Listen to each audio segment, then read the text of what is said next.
E nas últimas semanas, o Jornal da Cidade vem mostrando casos de assédio sexual cometidos em um ambiente onde jamais deveriam sair denúncias de crimes do tipo as escolas. E cometidos por quem tem a obrigação de proteger crianças e adolescentes e nunca o contrário, os professores. Quando o limite do contato ultrapassa, muitos desses meninos e meninas deixam de contar aos pais o que estão passando por medo. Medo da desconfiança, das notas, da intimidação, da vergonha perante outros alunos. Por isso, os responsáveis devem ficar atentos. Os sinais quando algo está errado existem e devem ser levados em consideração. É na escola onde crianças e adolescentes ficam pelo menos 4 horas por dia durante a semana.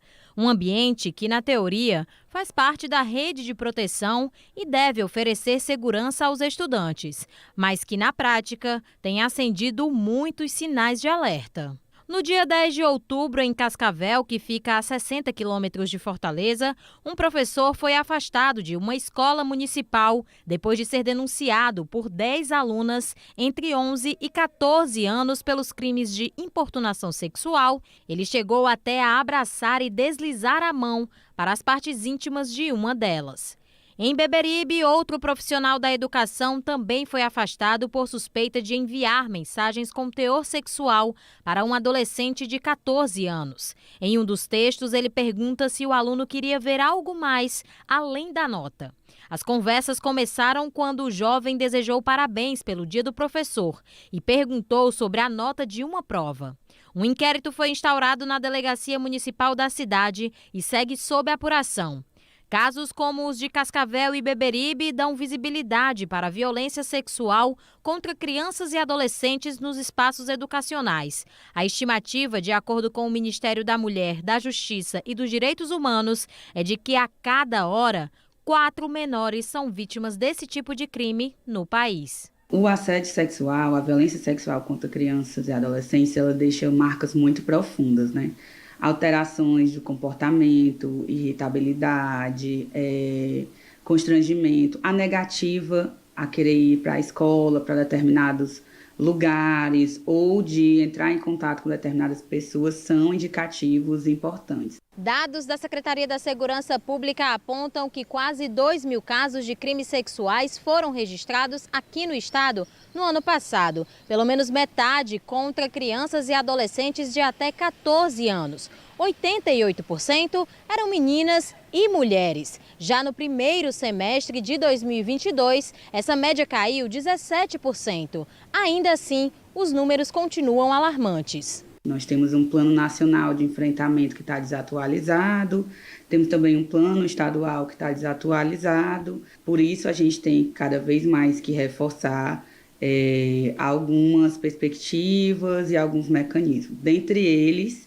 a educação para a autoproteção de crianças e adolescentes, porque a partir da educação para a autoproteção, especialmente as crianças, elas podem reconhecer situações de violência sexual. O Ministério Público é um dos órgãos que atuam no enfrentamento a esse tipo de prática. Em abril, o Núcleo de Investigação Criminal conseguiu concluir os procedimentos relacionados ao Exposed Fortal, que apurou denúncias de crimes sexuais a partir de desabafos de jovens nas redes sociais em Fortaleza. Os relatos iam desde aliciamento a assédio e abuso sexual.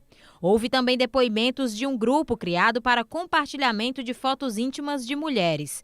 Foi quando autoridades policiais começaram a ser marcadas nas publicações. As vítimas, que na sua maioria alunos, adolescentes de colégios particulares e públicos também, denunciavam assédios, importunação, estupro por parte dos professores dessas instituições de ensino.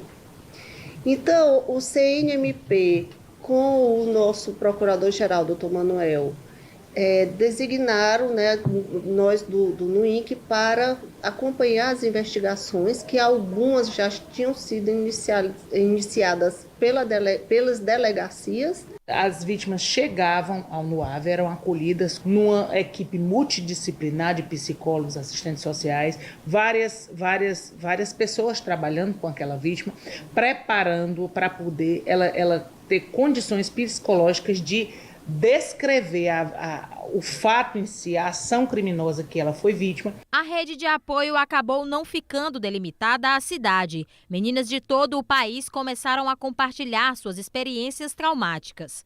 A investigação foi deflagrada em 20 de julho de 2020 em Fortaleza e cumpriu ordens de busca e apreensão pessoais e residenciais, culminando em 9 acusados denunciados e 1 representado. Muitas delas só fez a denúncia dentro da rede social e não quis continuar no processo criminal, não quis mais se expor, porque teve aquele linchamento virtual, né, com certos professores, alguns deles a própria escola já afastou, então essas vítimas ficaram satisfeitas com esse resultado. As apurações resultaram na condenação do guru espiritual Pedro Ícaro de Medeiros a 34 anos de prisão pelo crime de estupro de vulnerável.